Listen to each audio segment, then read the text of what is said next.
മറ്റൊരു എപ്പിസോഡിലേക്ക് എല്ലാവർക്കും സ്വാഗതം. അപ്പോൾ നമ്മളിപ്പോൾ ഉള്ളത് പഞ്ചാബിലെ ജലന്ധർ എന്ന് പറഞ്ഞ സ്ഥലത്താണ് കേട്ടോ. അപ്പോൾ ഇന്ന് നമുക്ക് ഇവിടെ ജലന്ധറിൽ നമ്മളെ കൂടെ രണ്ടുപേരുണ്ട് കേട്ടോ, ഫൈസ്. ഓക്കെ, അപ്പോൾ ഇവരെന്താ വെച്ചാൽ കേരളത്തിൽ നിന്ന് ആദ്യമായിട്ട് ഓട്ടോയിൽ ഓൾ ഇന്ത്യ റൈഡിന് ഇറങ്ങിയ ആൾക്കാരാണ്. ദിവസമായി പറഞ്ഞിട്ട് ഞങ്ങളിപ്പോ 100 ദിവസമായി ഇറങ്ങിയിട്ട് പോകും. ഒരാളൂടെ ഇല്ലായിരുന്നു കൂടെ? നാട്ടിലേക്ക് പോയിട്ടുണ്ട്. ഇവിടുന്ന് പോയതാ? ഇവിടുന്ന് പോയി പഞ്ചാബിൽ. Okay okay. കാശ്മീർ പോയി റിട്ടേൺ അവിടെ വന്നപ്പോ തിരിച്ചു പോന്നതാണ്. പിന്നെ ഇങ്ങനെ ഒരു യാത്ര തുടങ്ങിയപ്പോൾ കേരളത്തിൽ ഇതുവരെ ആരും ചെയ്യാത്തൊരു സംഭവമല്ലേ ഓട്ടോയില്. ചെറിയ ട്രിപ്പുകളൊക്കെ ചെയ്തിട്ടുണ്ടാവും. ഒരു ലോങ് ലേ ലഡാക്ക് അല്ലെങ്കിൽ കാശ്മീരൊക്കെ പോലത്തെ ഒരു സ്ഥലത്തേക്ക് ആരും ഇതുവരെ ചെയ്തിട്ടില്ല എന്ന് ഞാൻ അറിയുന്നത്. ഇപ്പം കുറെ ആൾക്കാർ ചെയ്യുന്നുണ്ട്, പക്ഷെ നിങ്ങൾ ഇറങ്ങിയ സമയത്ത് വേറെ ആരും ചെയ്തിട്ടില്ല. ആരും ചെയ്തിട്ടില്ല, ഞാൻ എൻ്റെ അറിവിലും ഇല്ല. അപ്പൊ ആ ഒരു സമയത്ത് നിങ്ങൾക്ക് എങ്ങനെയാണ് ഒരു ഓട്ടോ എങ്ങനെയാണ് സെലക്ട് ചെയ്തത്? എന്താണ് അതിന്റെ ഒരു അതെന്ന് വെച്ചാൽ ഇതിന് മുന്നേ ഒരു സ്റ്റോറി ഉണ്ട്. നമ്മളൊരു ഓൾ കേരള ട്രിപ്പ് പ്ലാൻ ചെയ്തിന് ഒരു വർഷം മുന്നേ. Okay okay. അന്നപ്പോഴാണ് ഈ കൊറോണ സീന്, ലോക്ക്ഡൌൺ, അങ്ങനെ എല്ലാരും ഒതുങ്ങി നാട്ടിലായി, അങ്ങനെ സീനൊക്കെ വന്നു. നമ്മളെന്ത് ചെയ്ത ഒരു ഓട്ടോ എടുത്ത് മുക്കത്തുനിന്ന് എടുത്ത ഓട്ടോ എടുത്തോണ്ടോന്ന് നൈസായിട്ട് നമ്മളെ പണി തന്നെ, പെയിന്റിങ്, വെൽഡിങ് എല്ലാം നമ്മൾ തന്നെ വർക്കൊക്കെ നമ്മൾ ചെയ്ത് അപ്പൊ ഒന്ന് പ്ലാൻ ഇട്ട് എന്തായാലും പഞ്ചാബ് വരേണ്ട ആവശ്യം. പഞ്ചാബ് വരേണ്ട കൊണ്ട് എന്ത് ചെയ്ത് ഇവിടേക്ക് 3 പേര്, അങ്ങ് 3 പേർക്ക് പോരാ മാറ്റി ഓൾ ഇന്ത്യ ആക്കി. അപ്പോ ഏതായാലും പഞ്ചാബ് വരേണ്ട ഒരു ആവശ്യം ഉണ്ടായിരുന്നു. അപ്പോ വെറുതെ കേരളം കറങ്ങണ്ടല്ലോ, ലോക്ക്ഡൌൺ, കേരളത്തിൽ കൊറോണ കത്തി കിടക്കാണ്, അപ്പൊ പുറത്തേക്ക് പോവാ, ഏതായാലും ആർക്കും ഒരു പണിയില്ല. 3 പേരുള്ളത്. ഡിസംബർ എന്നായിരുന്നു ഇറങ്ങി? ഡിസംബർ 28 ഇറങ്ങി. 28 ന്യൂ ഇയർ ബാംഗ്ലൂരായിരുന്നു. ബാംഗ്ലൂരിൽ നിന്ന് പിന്നെ ന്യൂ ഇയർ കഴിഞ്ഞാലാ പോകുന്നത്. ഓക്കെ, ബാംഗ്ലൂരിൽ നിന്ന് നേരെ ഞങ്ങള് ഹൈദരാബാദ് മൊത്തം കറങ്ങി. അവിടെ നിന്ന് ഞങ്ങള് പൂനെ, പിന്നെ മഹാരാഷ്ട്ര, ഗുജറാത്ത്, രാജസ്ഥാൻ ഒക്കെ എല്ലാ സ്റ്റേറ്റും നമ്മൾ ഏകദേശം എല്ലാ സ്ഥലങ്ങളും കവർ ചെയ്തിട്ടാണ് ഇവിടെ എത്തിയപ്പോൾ. പിന്നെ ഞങ്ങൾ നേരെ കാശ്മീർ, ഗുൽമർഗ് ഒക്കെ കയറി നേരെ തിരിച്ച് പിന്നെ പഞ്ചാബിൽ വന്ന് ഇപ്പോൾ 1 month ആയിട്ട് ഞങ്ങൾ പഞ്ചാബിലുണ്ട്. അപ്പോൾ സ്വാഭാവികമായിട്ട് എല്ലാവരും ചോദിക്കുന്നുണ്ട് എങ്ങനെ ട്രിപ്പ് എങ്ങനെ പഞ്ചാബിൽ നിന്ന് പോയി നോക്കാം.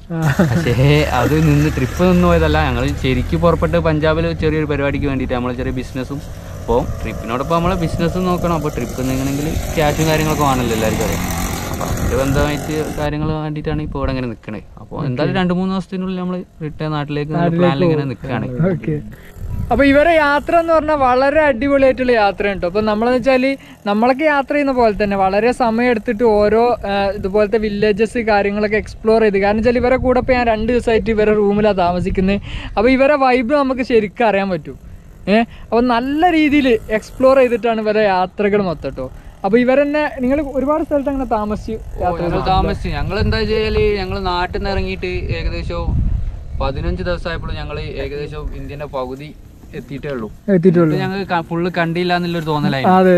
അന്നപ്പോ എല്ലാവരും ചോദ്യം സ്വാഭാവികമായിട്ട് വന്നു, നിങ്ങൾ എന്താ ഇത്ര സ്ലോ? എല്ലാവരും വിചാരം ഓട്ടോ ആയതുകൊണ്ട് സ്ലോ ആണ്. ഓട്ടോ ആയതുകൊണ്ട് ഒരിക്കലും സ്ലോ ആകാൻ കാരണമല്ല. ഓട്ടോയും ഹൈവേയിൽ മാക്സിമം സ്പീഡിലൊക്കെ പോകും. പക്ഷെ നമ്മളൊരു ലക്ഷ്യം എന്ന് വെച്ചാൽ പോകുമ്പോ ആ ഒരു സ്ഥലത്ത് നിന്നിട്ട് അവിടെ മൊത്തം സ്ഥലവും കാര്യങ്ങളും അവിടുത്തെ ആളുകളോട് സംസാരിക്കുക.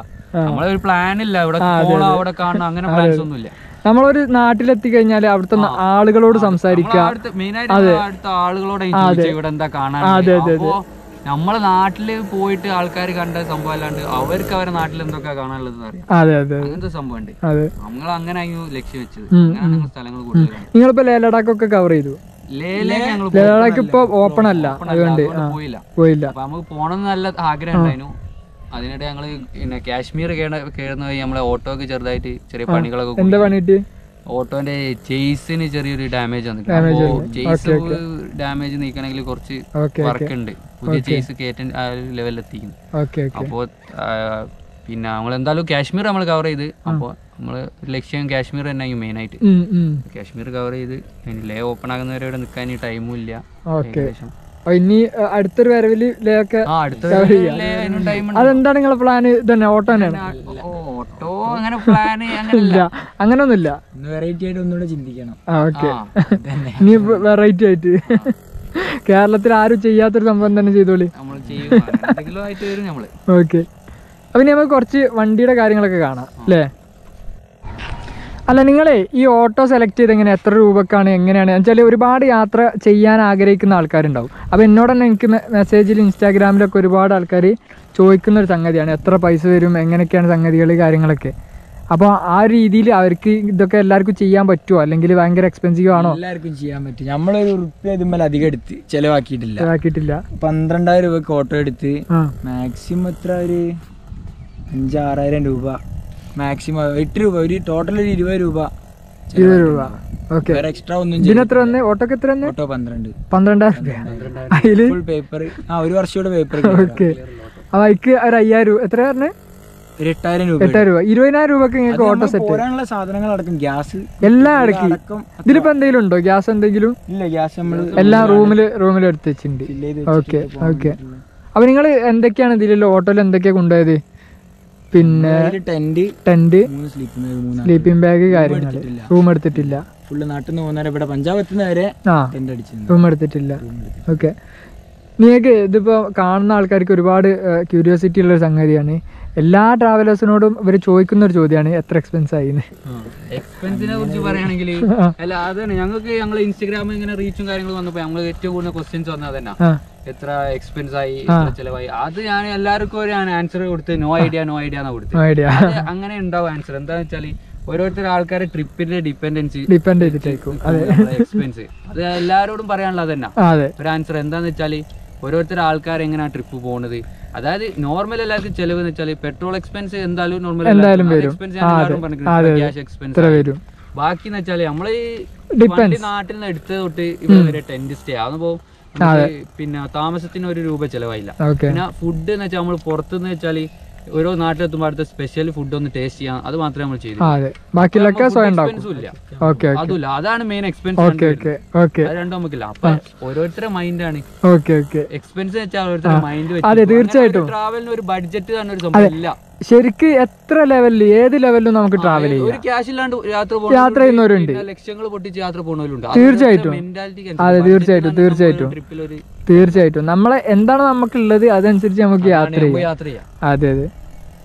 നിങ്ങൾ ഈ ഓട്ടോ ആയതുകൊണ്ട് നിങ്ങൾക്ക് എന്തെങ്കിലും സെപ്പറേറ്റ് എക്സ്പീരിയൻസ് ഒക്കെ ഉണ്ടായിട്ടുണ്ടോ? ഓട്ടോ ആയതുകൊണ്ട് ഇപ്പം നമ്മൾ ബൈക്കിൽ പോകും, വേറെ പല രീതിയിലും പോകും. അപ്പം നമ്മളിപ്പോൾ ബൈക്കിൽ പോകുമ്പോൾ ഒരു എക്സ്പീരിയൻസ് ആയിരിക്കും, സൈക്കിളിൽ പോകുമ്പോൾ അതേപോലത്തെ ഓട്ടോ ആയതുകൊണ്ട് നമുക്ക് ആൾക്കാർ നോട്ടഡ് കൂടുതലായിരുന്നു. അത് വെച്ചാൽ ഈ വണ്ടി കാണുമ്പോൾ നമ്മൾ കണ്ടിട്ടല്ല, വണ്ടി കാണുമ്പോൾ ആൾക്കാർ നോട്ടിങ് കൂടുതലാണ്.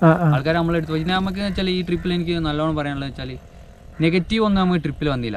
പിന്നെ ഒരു മെയിൻ ആയിട്ടുള്ള ഒരു സംഭവം വെച്ചാൽ എല്ലാവരും പറയും കുറേ സ്ഥലങ്ങൾ ഡേഞ്ചറാണ്, അവിടെ പോരുത്, അവിടുത്തെ ആൾക്കാർ. അങ്ങനല്ല, നമ്മൾ ഓരോ ആൾക്കാരായിട്ട് ഫേസ് കണ്ടിട്ട് ആരും ഒരാളെ വിലയിരുത്തരുത്. അതുപോലെ ആയിട്ട് സംസാരിക്കുമ്പോൾ നമുക്ക് കിട്ടുന്ന അതുപോലെ തിരിച്ചു കിട്ടുന്ന കുറെ ഹെൽപ്പ് ഉണ്ട്. നമുക്ക് അങ്ങനെ കുറെ ഞങ്ങൾ ആദ്യം എന്തായിരുന്നു ഓരോരുത്തരുടെ അടുത്തെത്തുമ്പോൾ അവൻ സീനാണ്, അവന്റെ ഫേസ് കാണുമ്പോൾ ഡൽഹിക്കാരാണ്, മുംബൈയിലെല്ലോലാണ്, ഓരോ കാണുമ്പോൾ സീനാണ്, ഓരോ ചോദിക്കേണ്ട വഴി ചോദിക്കേണ്ട, ഓരോ തെറ്റിച്ച് പറഞ്ഞു തരും, അല്ലെങ്കിൽ സ്റ്റേ ചോദിക്കണം. അതല്ല, അവരായിട്ട് നമ്മൾ സംസാരിക്കുമ്പോൾ അവർ നമ്മൾ തിരിച്ചു കിട്ടി നമ്മൾ വിചാരിക്കുന്നത് നല്ല എക്സ്പീരിയൻസ് ആയിരിക്കും. സംഭവമാണ് ഈ ട്രിപ്പിൽ നിന്ന് ഏറ്റവും വലിയൊരു പാടായിട്ട് എനിക്ക് മനസ്സിലായി. 2 സ്ട്രോക്ക് ഓട്ടോറിക്ഷയാണ് അങ്ങനെ സംഭവം. 2 സ്ട്രോക്ക് എന്ന് പറയുമ്പോൾ ഓയിൽ മിക്സിംഗ് ഓട്ടോ ആണ്. ആ വണ്ടിന്റെ കുറച്ച് പ്രത്യേക സൗണ്ടും കാര്യങ്ങളൊക്കെ ആയിട്ടില്ലേ, അടിപൊളി. നല്ല രസമാട്ടോ ഒരു ഓട്ടോയിൽ പോകാൻ, നല്ല രസമാണ്. എനിക്ക് ഭയങ്കര ഇഷ്ടപ്പെട്ടു. എനിക്ക് ഇങ്ങനത്തെ ഇവർ നാളെ പോവുകയാണ്, അല്ലെങ്കിൽ കുറച്ചുകൂടി ദൂരമൊക്കെ ആ ഓട്ടോയിൽ പോകണം നല്ല ആഗ്രഹം. വെച്ചാൽ നമ്മൾ കാറിലൊക്കെ പോകുന്നതിനേക്കാളും നല്ലൊരു ഫീലാണ്. എങ്ങനെയാണെന്ന് വെച്ചാൽ നമ്മൾ ബൈക്കിലൊക്കെ പോകില്ല, അതേപോലെ തന്നെ 4 ഭാഗത്തുനിന്നും കാറ്റ് വരുന്നുണ്ട്. പിന്നെ അല്ലേ, അതൊരു ഭയങ്കര ഒരു ഇമ്പോർട്ടൻ്റ് ആയിട്ടുള്ള കാര്യമാണ്. ആ ഒരു വ്യത്യാസം ശരിക്കും മനസ്സിലാക്കാൻ പറ്റുന്നുണ്ട്. അപ്പോൾ ഗൈസ്, നമുക്ക് ഇവരെ കൂടെ നല്ലൊരു റൈഡ് പോകട്ടോ. അപ്പോൾ ഇത് ജലന്ധറിലെ മെഹ്ഡു എന്ന് പറഞ്ഞിട്ടുള്ളൊരു ഗ്രാമമാണ് കേട്ടോ, പഞ്ചാബിലെ. നല്ല രസമുള്ള അടിപൊളി ഗ്രാമമാണ്. അപ്പോൾ നമ്മൾ ഇന്നലെ ഈ ഒരു സ്ഥലങ്ങളിലൊക്കെ വന്നിട്ടുണ്ടായിരുന്നു. ഇത് കണ്ടില്ലേ, നല്ല പരന്ന് കിടക്കുന്ന ഈ ഒരു നെൽപ്പാടങ്ങളൊക്കെ. ഇപ്പം ഇത് കൃഷി എടുക്കുന്ന സമയമല്ലേ, വിളവെടുക്കുന്ന സമയമാണ് കേട്ടോ. നല്ല രസമാണ്. ഈവനിങ് ഒക്കെ ഈ നെല്ലൊക്കെ കണ്ടില്ലേ, കതിരൊക്കെ ഇങ്ങനെ കിളിർത്ത് നിൽക്കുന്നത് കാണാൻ ഭയങ്കര ഭംഗിയാണ്. അപ്പം നമുക്ക് ചെറിയൊരു റൈഡ് നടത്താം അല്ലേ? പോവാ. ഓ അടിപൊളി.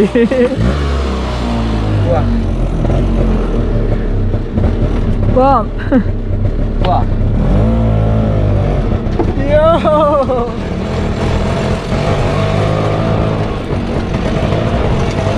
നല്ല കിടിലാണ് കേട്ടോ, ഒരു രക്ഷയില്ലാത്ത സീറ്റിംഗ് ആണ്. സീറ്റുകൾ എത്ര രൂപയായി സീറ്റ് റെഡിയാക്കാൻ? നമുക്ക് ആകെ 2000, അതൊരു വലിയ കോസ്റ്റ് ആയിട്ട് 2000 രൂപ അല്ലേ? പക്ഷെ നല്ല കിടിലൻ സീറ്റാണ് കേട്ടോ, ഒരു രക്ഷയില്ലാത്ത സീറ്റാണ്. അല്ലേ?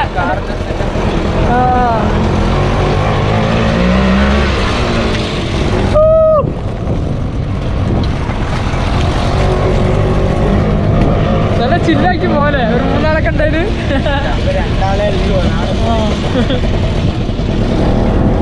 ഇത് നോക്കിയേ ഗൈസ്, സൂര്യൻ കണ്ടില്ലേ? ഇവിടെ സൂര്യൻ അസ്തമയം നല്ല രസമാണ് അല്ലേ? ഈ ഒരു യെല്ലോയിഷ് കളറാണല്ലേ, ഭയങ്കര രസമാണ് കേട്ടോ. ഇത് എനിക്ക് സാധാരണ നമ്മൾ കാണല് ഒരു റെഡിഷ് ആണല്ലോ, ഇവിടെ ഒരു യെല്ലോ ഒരു ടച്ചിലാണ് ഈ സൂര്യാസ്തമയം കാണല് കേട്ടോ.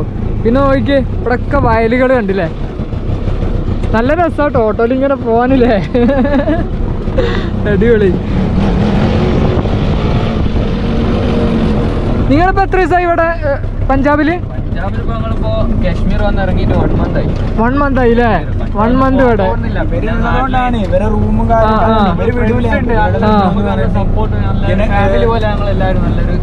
അടിപൊളിയാണ് കേട്ടോ ഇവര്. ഞാന് സത്യം പറഞ്ഞാൽ ഇവരുടെ റൂമിലാണ് ഞാൻ താമസിക്കുന്നത്. നല്ല ചില്ലാണ്, ഒരു രക്ഷയില്ലാത്ത കുറെ നല്ല ഫ്രണ്ട്സ് ഉണ്ട് അവിടെ. അപ്പൊ അവരൊക്കെ ഉണ്ടായതുകൊണ്ട് തന്നെയാണ് ഞാനും ഇവിടെ 2-3 ദിവസം ഇപ്പൊ ഇവിടെ നിക്കല് തുടങ്ങിയിട്ട്. നാട് വിട്ട് നിൽക്കാന്നുള്ളൊരു ഫീലിംഗ് ഒരിക്കലും ഇല്ല കേട്ടോ, ഫീലില്ല. അതെ അതെ അതെ. അതേപോലെ തന്നെ ഫുഡ്, ഞാനിപ്പോ ഇവിടെ എത്തിക്കഴിഞ്ഞാല് നല്ല ഫുഡ് കിട്ടിയത് ഇപ്പൊ ഇവിടുന്നാണ്.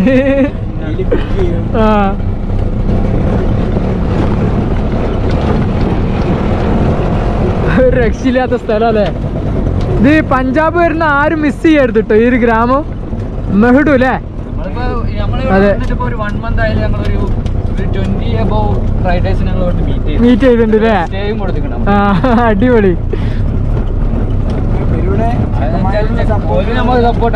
അതെ അതെ ഇൻസ്റ്റാഗ്രാമിൽ എല്ലാരും ഇൻസ്റ്റാഗ്രാം വഴി പരിചയം. അതെ അതെ അതെ. അവിടെ സ്റ്റേ കൊടുക്കല്ലേ, വിട്ടോ സ്റ്റേ കൊടുത്ത് നമ്മൾ ഫുഡ് ഉണ്ടാക്കുക രാത്രി. അതെ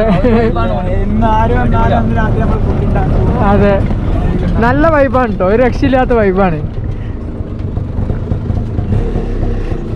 അപ്പൊ ഇനി നമുക്ക് കുറച്ച് ഉള്ളോട്ട് കയറിയിട്ടുണ്ട് നമ്മള്. ഇത് പഞ്ചാബിന്റെ ഇപ്പൊ നമ്മുടെ ഈ മെഹ്ഡു ഗ്രാമത്തിന്റെ കുറച്ച് ഉള്ളോട്ടാണ്. ഇപ്പൊ ഇവിടെ ഇങ്ങനെ കാണാം കേട്ടോ, ഇത് പൈക്കൾക്ക് കൊടുക്കാറുള്ളൂ അല്ലേ, പോത്തിനൊക്കെ കൊടുക്കാറില്ലേ. അപ്പൊ നമ്മളെ ഇതാ എവിടെ നോക്കിയാലും പാടങ്ങൾ കേട്ടോ. ഇത് നോക്കിയേ, ഇത് അടിപൊളിയാണ് കേട്ടോ, ഒരു രക്ഷയില്ലാത്ത പാടങ്ങളാണ്. നമ്മളെ നാട്ടിൽ ഇത്രയും അടിപൊളിയായിട്ട് എവിടെ കാണാനില്ലല്ലേ ഇപ്പൊ? കൂടുതൽ കൃഷി ഫാമേഴ്സ്. അതെ, ഗോതമ്പ് പാടങ്ങളില്ലേ? നോക്കി, ഇതൊക്കെ ഗോതമ്പ് പാടങ്ങളാണ് കേട്ടോ. ഇതൊക്കെ ഇപ്പൊ ഇതായിട്ടില്ലല്ലേ? അപ്പൊ ഗൈസ്, ഇന്ന് നമുക്ക് നല്ല അടിപൊളി 2 ആൾക്കാരാണ് കിട്ടിയ കേട്ടോ. ഒരാളൂടി ഉണ്ടായിനി, അയാൾ പോയി. അപ്പം പക്ഷെ പ്രശ്നമില്ല, എന്നാലും ഇവരെ സ്റ്റോറി സിജാസ്. ഓക്കെ, അപ്പൊ വെച്ചാൽ ഇവരായിട്ടുള്ള സ്റ്റോറി കാര്യങ്ങളൊക്കെ അടിപൊളിയാണ് കേട്ടോ. പിന്നെ വെച്ചാൽ 2 ദിവസം ഞങ്ങൾ ഒരുമിച്ചായിട്ട് നിന്നിരുന്നു കേട്ടോ. അപ്പൊ നമ്മള് നാളെ വരെ പോവുകയാണ്. അപ്പൊ അതിന്റെ മുമ്പ് ഒരു കൊളാബായിട്ട് നമ്മൾ ഒരുമിച്ച് ഒരു വീഡിയോ ചെയ്യും, ഇവരെ അനുഭവങ്ങളൊക്കെ കേട്ടോ. കാരണം വെച്ചാൽ ഇത്രയും വെറൈറ്റി ആയിട്ട് ഫസ്റ്റ് ആയിട്ട് കേരളത്തിൽ നിന്നൊരു യാത്ര ചെയ്തല്ലേ. അപ്പോൾ ആ ഒരു യാത്ര നമ്മളെ ചാനലിലൂടെ വരിക എന്നുള്ള രീതിയിൽ കേട്ടോ. അപ്പോൾ നാളെ രാവിലെ ഇവർ ഇവിടുന്ന് സ്റ്റാർട്ട് ചെയ്യാണ്. അപ്പോൾ 15 ദിവസം കൂടി എടുക്കും കേട്ടോ. ആരും അറിഞ്ഞില്ല ഇതുവരെ. ഇപ്പോൾ നിങ്ങളായിട്ട് ഫസ്റ്റ് അറിഞ്ഞ് നമ്മളിങ്ങനെ പ്ലാൻ ഇട്ടിട്ടുള്ളൂ. Okay okay okay okay okay. അപ്പോൾ നമ്മൾ എന്താ വെച്ചാൽ ഇവരെ പേജൊക്കെ ഫോളോ ചെയ്യട്ടോ, മോട്ടോ ഡയറീസ് ഇല്ലേ. അപ്പോൾ അത് ഫോളോ ചെയ്യുക. പിന്നെ നല്ല കിടിലം വീഡിയോസൊക്കെ ഉണ്ട് കേട്ടോ. പിന്നെ എന്തോ പുതിയ പ്ലാനുകളൊക്കെ ഉണ്ട്, ട്രിപ്പൊക്കെ കാണാം.